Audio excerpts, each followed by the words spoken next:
About a year ago, I was living in an old house on the outskirts of town. It was a farmhouse, a bit isolated from the rest of the houses in the area, but still a very nice house. It was an inheritance left by my grandparents.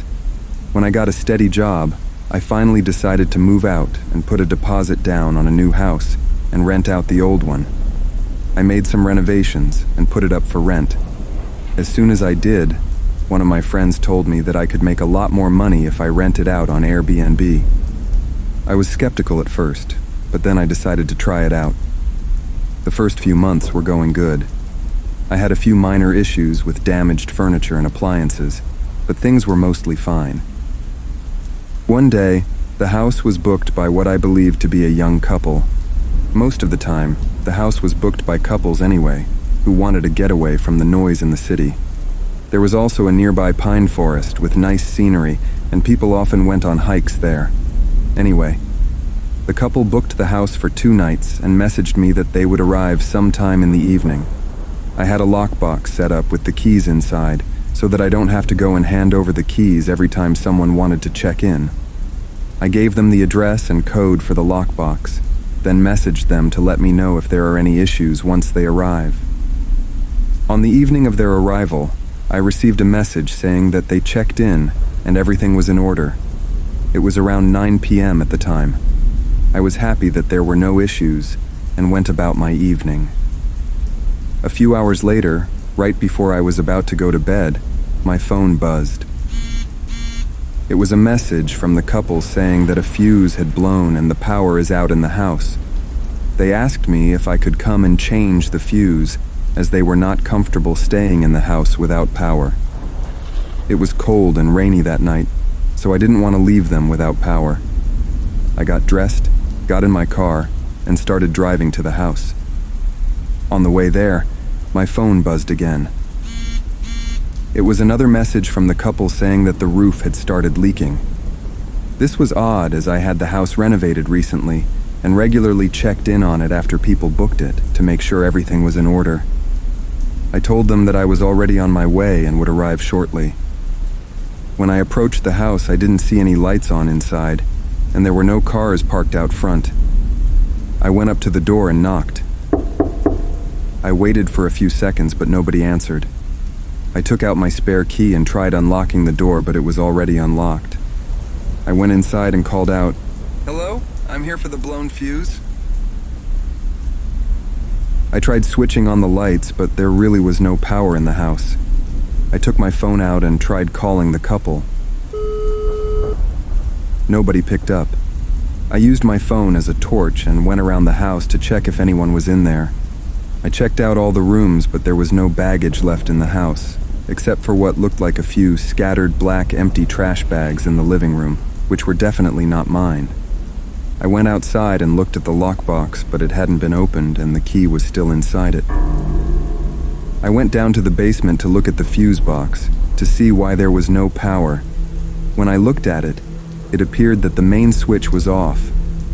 Just when I was about to flip it back on, I heard a thump coming from upstairs.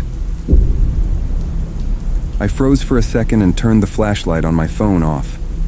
I stayed still and listened for a couple of minutes. The silence was broken by my phone buzzing. I looked at it, and it was a message from the couple. It read, "We are upstairs." I flipped the main fuse switch and the power was now on. I went up the stairs, and as I opened the basement door, I noticed in the corner of my eye a man standing at the end of the hallway. I turned around and looked at him. He was standing about 20 feet from me. He looked to be in his mid-40s. He had water dripping from his clothes and an empty look in his eyes. "Hi, I turned the power back on. It was just a tripped switch," I said. He looked at me and didn't say anything. "Can you show me where the leak is?" I asked. Once again, there was no response. I started to feel really unsettled. He stared at me for a few seconds. Just when I was about to speak again, he started running towards me. I freaked out and ran towards the front door. I managed to get outside and went towards my car. then got in and locked it just in time. He caught up to me and started banging on my window and pulling the door handle. I was panicking by that point, so I took my keys out, started the car, and reversed out of there. I called the police immediately and explained the situation. Once they arrived, I received a call saying that the house was empty and that they couldn't find anyone. I went back to the house and gave a statement. I checked around the house while the police were still there, and I noticed that one of the knives was missing from the kitchen, as well as the black trash bags, which I had seen earlier in the living room. The next day, I found out that the credit card which was used to pay for the house was reported stolen. I don't know who that man was, or why he was trying to lure me to the house and then chased me down, but I got really lucky that I escaped unharmed. The following days, I took the house off of AirBNB and changed the locks. Later on, I decided to sell it, as I always feared that the man might come back.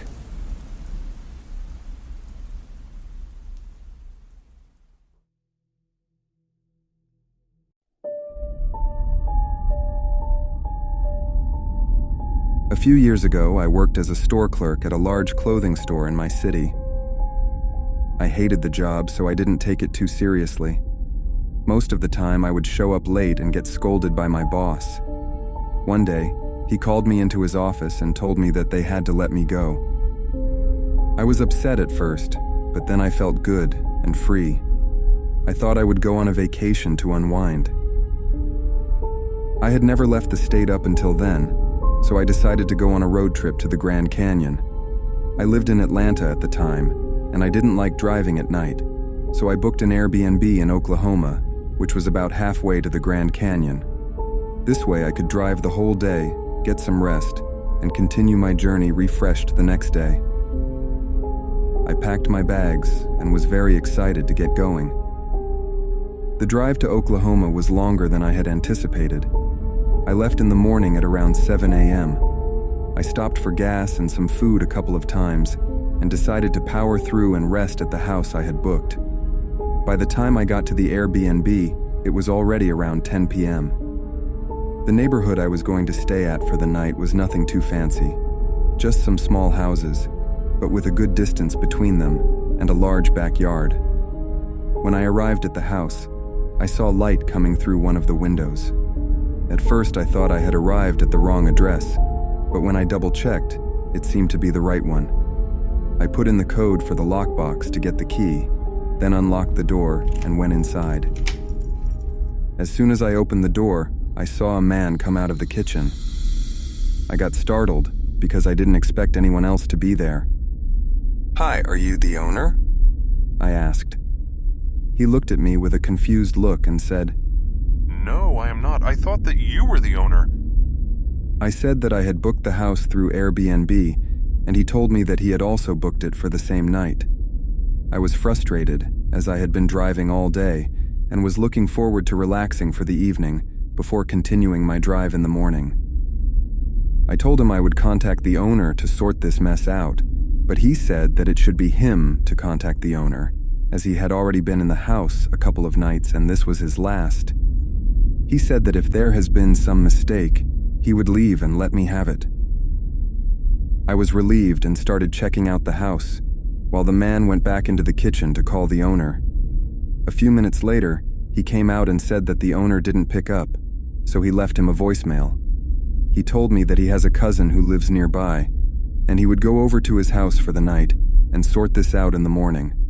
I said okay, and I thanked him. A few moments later, he left, but he didn't have any bags or suitcases with him, which was odd, as he said he'd been staying in the house a couple of nights. I didn't think that much of it at the time. I was just relieved that he left, and I could relax after the long drive. I decided to leave a message to the owner as well, because I wasn't too happy about the confusion. I went for a shower, then ordered something to eat, locked the door, and went to bed.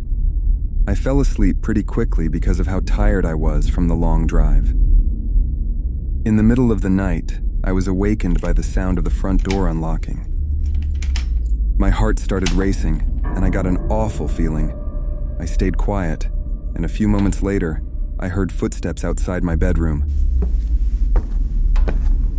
A million thoughts raced through my head.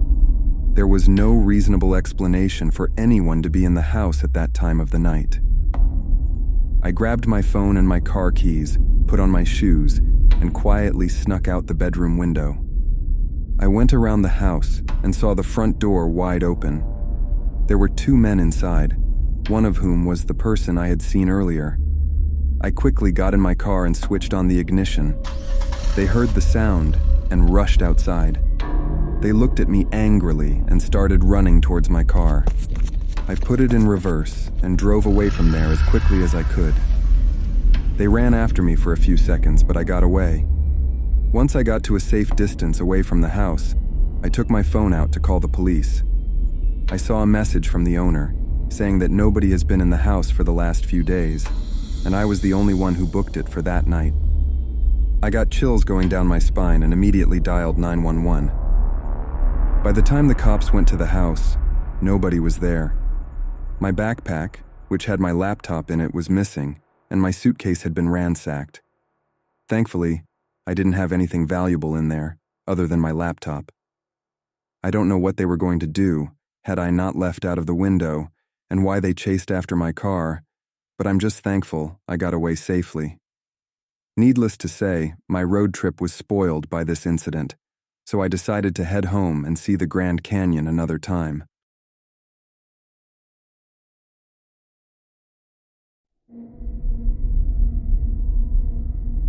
A couple of years ago, I was in college, and from time to time I would visit my parents' house. It was in a small neighborhood in the suburbs where everyone knew each other. Our neighbors were mostly nice. The house across the street was owned by a friend of my dad's. We'll call him John for the sake of the story. Just before I went off to college, John moved out and decided to list the house on AirBNB. People who booked the house were usually welcomed by the rest of our neighbors, and I never really saw any trouble from them. One time during fall, I decided to head to my parents' house for the weekend.